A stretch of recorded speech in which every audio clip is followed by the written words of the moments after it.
최태원 SK그룹 회장의 동거인 김희영 이사장이 노소영 아트센터 나비 관장에게 위자료 20억 원을 송금했습니다. 20억이란 액수도 그렇고 한 번에 이체할 수 있다는 것도 관심을 끌었는데요.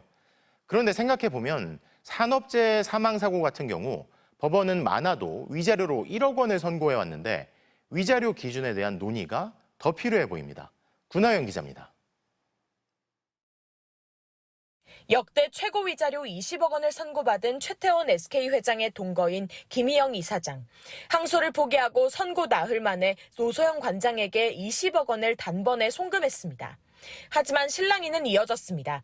노 관장은 아무런 사전 협의나 통보 없이 입금했다며 돈만 주면 그만이라는 인식이냐고 불쾌감을 드러냈습니다. 어떻게 금융계좌 번호를 알았는지도 설명이 필요하다고 했습니다.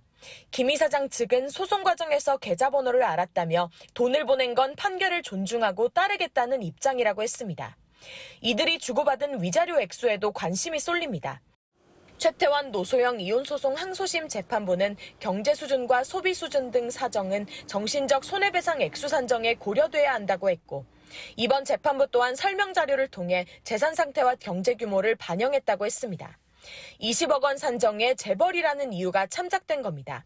지금까지는 많아도 5천만 원이었던 만큼 이혼 위자료 현실화 계기가 될 거라는 전망도 나옵니다. 그동안 법원이 생명의 가치를 얼마나 낮춰잡았는지 반면교사가 된다는 지적도 나옵니다.